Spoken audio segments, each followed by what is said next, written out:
Hi guys, I'm DK Jha.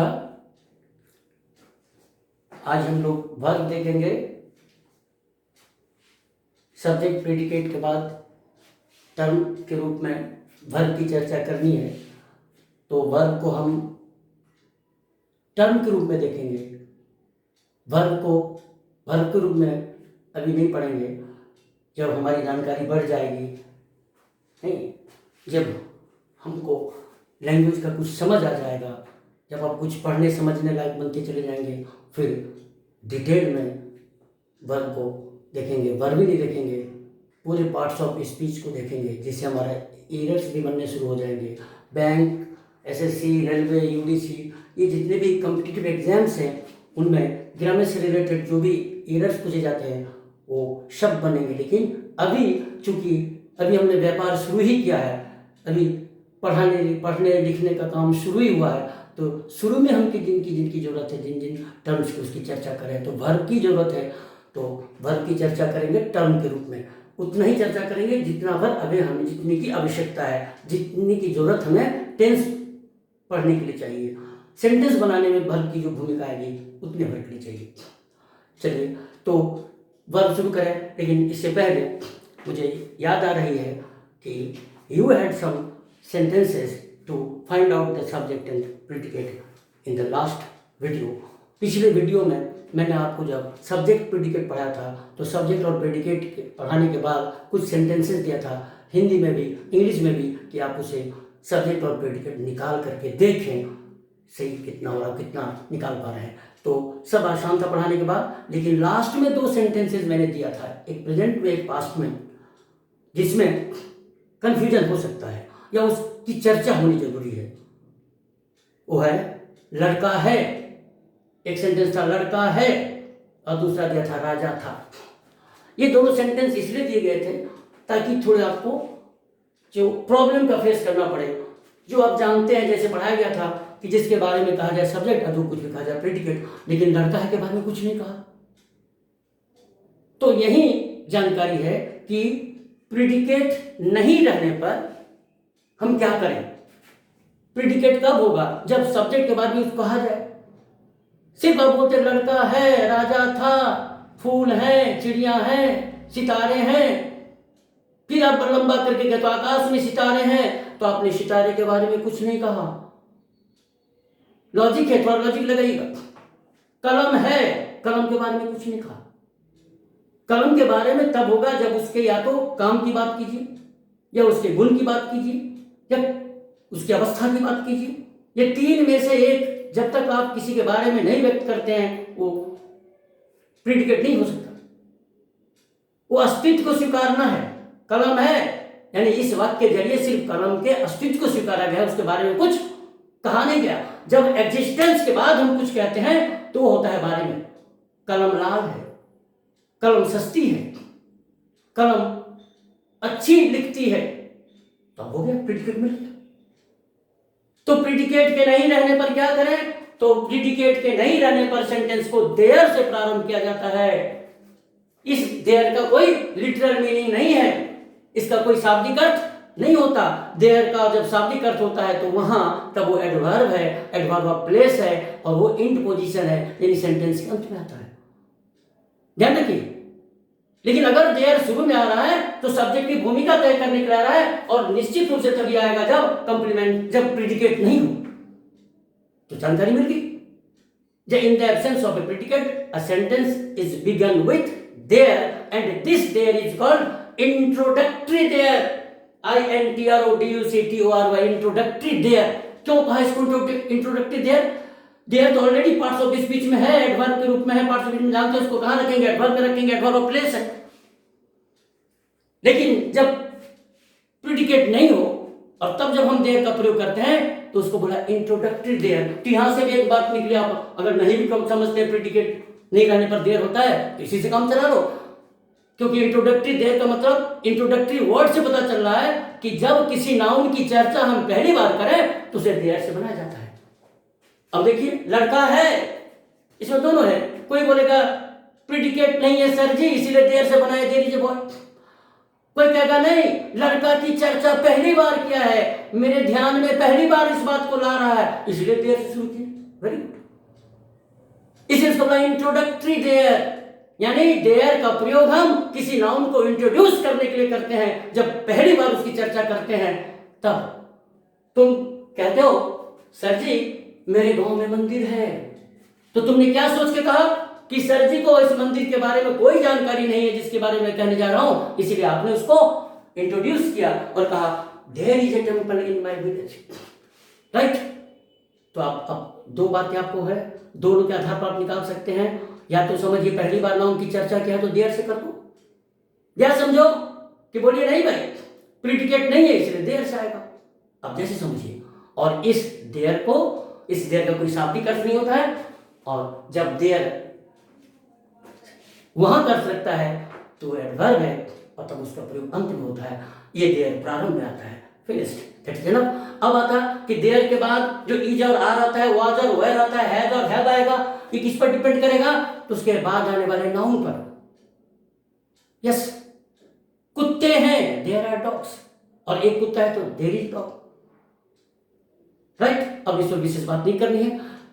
अब हम लोग let's switch over to verb. Verb पर आते हैं। ये लिखा हुआ है देखिए हम बोर्ड पर, आज हम यही पढ़ाने था, लेकिन चूंकि वर्ब की याद आ गई, जो इसका थोड़ा सा देर वाला बाकी था तो कर दिए। अब आइए वर्ब। ये जो वर्ब है, वर्ब इसको इसकी इंपॉर्टेंस को व्यक्त करने के लिए इसको ऐसे कहिए कि verb is the hero of parts of speech. तो ये हीरो कह के मैं ये कहना चाह रहा हूं कि आप इसको अगर हीरो कहते हैं वर्ब को, तो समझिए वर्ब सबसे महत्वपूर्ण चीज है अंग्रेजी का। इंग्लिश लैंग्वेज में वर्ब की भूमिका सबसे अधिक महत्वपूर्ण है, सबसे महत्वपूर्ण है। आप समझिए ना, द मोस्ट इंपॉर्टेंट नहीं, the most important thing is verb in English. क्यों, ऐसा क्यों?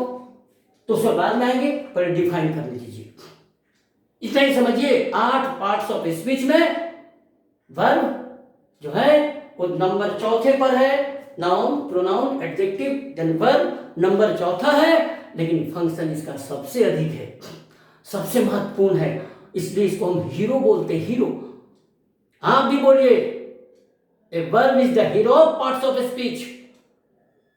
कैसे हीरो है समझेंगे, पहले डिफाइन करते हैं, तब आएंगे क्यों हीरो कहा। और जब हीरो है तो फिर बाद में आप बोलते हैं हेरोइन कौन है, उसकी भी चर्चा थोड़ा कर लेंगे। रुकिए, अभी आते हैं वर्ब क्या है, लेट अस डिफाइन इट। चलिए हम लोग इसे डिफाइन करते हैं। तो पार्ट्स ऑफ स्पीच क्या करता है? शब्दों का अध्ययन करता है, ठीक है। तो वर्ब एक शब्द है, वर्ड के रूप में है, लेकिन वर्ड तो नाउन भी, वर्ड तो प्रोनाउन भी है, वर्ड तो एडजेक्टिव भी है, सभी वर्ड है। तो फिर उसको हम कैसे अलग किए? क्योंकि जो वर्ब होगा उसका जो फंक्शनल नेचर है, जो उसका स्वभाव है, उसके आधार पर उसको दूसरे से अलग करते हैं। तो वर्ब किसे कहते हैं? वर्ब को कैसे पहचाने? तो जिस शब्द से किसी कार्य के होने या करने का बोध हो। हिंदी में सुना क्या, इंग्लिश में सुन लीजिए, a word that shows action is called a verb. A word that denotes और you can say shows action is called a verb. इसीलिए इन शॉर्ट हम लोग कहते हैं a verb is an action word. संक्षेप में जल्दी से कहते हैं a verb is an action word, ठीक है। ऐसे याद रखिए, verb is an action word, यानी हम वर्ब उसी को कहेंगे जिसे काम का बोध हो। और काम का मतलब है कि ऐसा शब्द जो यह बतलाता है that shows that something takes place और समथिंग इज डन। या तो कोई काम होता है या किया जाता है, ठीक। तो हम काम क्या है, अब इसके एग्जांपल्स लेते हैं। तो बहुत सारे हैं। पढ़ना, पढ़ना क्या है? काम है। अब देखिए, पढ़ना जब भी कहता है तो कोई वस्तु नहीं है, कोई व्यक्ति नहीं है, कोई स्थान नहीं है, ये कन्वेंशन नहीं है, ये प्रिपोजिशन नहीं है। ये विशेषता नहीं बतलाता, ये काम की बात करता है। चलिए वर्ब काम, पढ़ना लिखना, तो पढ़ना लिखना खेलना जाना दौड़ना ये सभी क्या है, वर्ब है, क्योंकि ये एक्शन को व्यक्त करते हैं, इसे काम के होने की बात होती है। फिनिश्ड। अब आती है कि वर्ब का एग्जाम्पल तो ले लिए, बहुत सा सुना लिए, मौखिक आप जब से जानते होंगे। अब आता है कि सर जी ये जो eat play write go drink sleep weep ये सब जो हैं वर्ब हैं, सर ये क्या करते हैं, इनकी क्या जरूरत है? तो पहले पहचान, पहले डेफिनेशन, पहले हम उसको पहचाने कि ये शब्द क्या है, फिर उसका आता है इसका प्रयोग क्या है। राइट। तो पहले अगर आप किसी को किचन में ले जाते हैं पहली बार, और कभी वो कोई किचन में कोई काम नहीं किया, तो उसको समझाते हैं ये शुगर है, ये सॉल्ट है, ये है, ये है।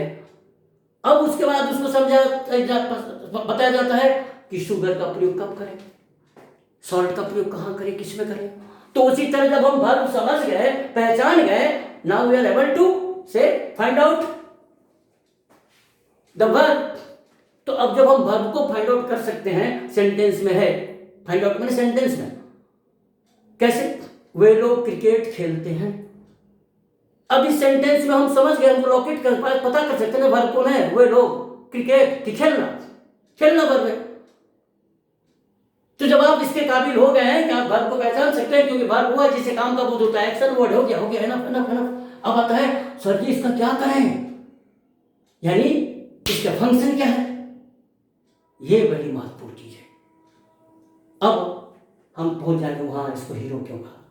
तो वर्ब का काम क्या है, ये जो गो ईट प्ले है इनका काम है, सुन लीजिए ठीक से, वर्ब का काम है टेंस बनाना, मूड बनाना और वाक्य में अर्थ देना। ये तीन कम से कम याद रखिएगा। A verb forms the tense और मूड, और बोला इंग्लिश में ध्यान रखिएगा, फॉर्म्स द टेंस और mood and to give meaning to the sentence, और इसको अगर इंप्रूव करके बोले and to land meaning to the sentence. Verb का काम है टेंस बनाना, मूड बनाना, मीनिंग देना। और मूड और टेंस, टेंस और मूड, इसे मैंने और कहा क्योंकि ये दो अलग अलग ढंग से पढ़ने की चीज है। आप यही समझिए, जहां टेंस है वहां मूड है, जहां मूड है वहां टेंस है। ये दो स्टडी के अलग अलग तरीके हैं। संयोग से मूड भी तीन होते हैं और टेंस भी तीन होते हैं, लेकिन टेंस सब पढ़ते हैं और मूड की चर्चा हम लोग आगे कर लेंगे। जिसको टेंस आता है वही मूड समझ सकता है, जिसको मूड समझेगा वो टेंस नहीं भी समझ सकता, इसलिए नहीं भी समझ सकता है, मेरी बात पहले बोला। इसलिए ये अच्छा है कि टेंस को पढ़ा जाए, तभी तो हम लोग टेंस पढ़ेंगे, और टेंस पढ़ेंगे मूड अपने आप आ जाएगा, उसकी चर्चा हो जाएगी। तो वर्ब का काम क्या क्या हुआ बोलिए, क्या क्या काम है वर्ब का? एकदम वर्ब का काम है टेंस बनाना, मूड बनाना, हिंदी में से कहते हैं, और अर्थ देना। इंग्लिश में कहेंगे a verb forms the tense और मूड, या तो टेंस बनाते हैं मूड, ऐसे काम, and to land meaning to the sentence, give meaning to the sentence, अर्थ देना। तो ये तो बड़ी महत्वपूर्ण बात है। और आगे जब बढ़ेंगे तो आपको पता चलेगा कि वॉइस भी वर्ब का ही होता है। वॉइस किसका होता है? अब ग्रामर में लोग पढ़ते हैं एक्टिव पैसिव, एक्टिव पैसिव, लेकिन जब पढ़े तो पता करें जो वॉइस होता किसका है। What does voice deal with, voice का कारोबार किससे है? वर्ब से है। तो वर्ब ही मूड बनाता है, वर्ब का काम है टेंस बनाना। तो ग्रामर ने वर्ब को अधिकृत किया है टेंस बनाने के लिए, मूड बनाने के लिए और अर्थ देने के लिए, बस ये इसका फंक्शन है, ऑथराइज फंक्शन है, ये ऑथराइज फंक्शन है। लेकिन वर्ब है कि मानता नहीं, यह और कामों को भी करता है। नहीं, आप भी छात्र हैं, आपका ऑथराइज फंक्शन क्या है? पढ़ना। नहीं, कभी कभी आप पिकनिक मनाने चले जाते हैं, कभी कभी सोए रह जाते हैं, कभी और कुछ कर लेते हैं। तो उसी तरह वर्ब का तो ऑथराइज फंक्शन है, जो ग्रामर में उसको अधिकृत कर रखा है, टेंस बनाना, मूड बनाना, मीनिंग देना, राइट।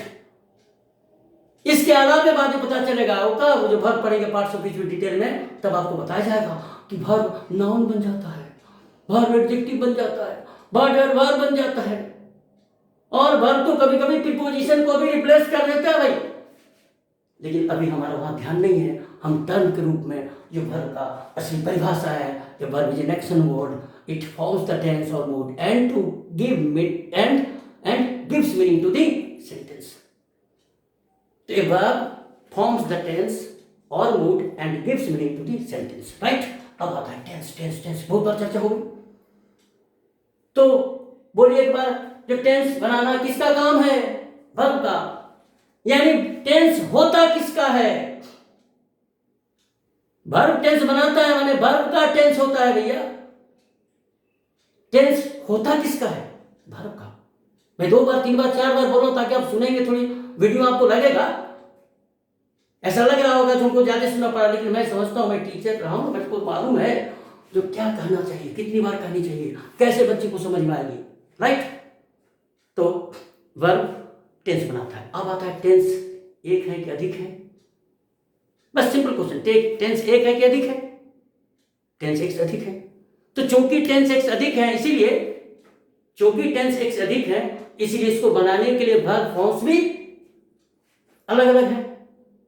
तो naturally we require different forms of verb. Verb के विभिन्न रूप की जरूरत है। इसे रूप नहीं कहते हम लोग, थोड़ी देर के लिए रूप कहा।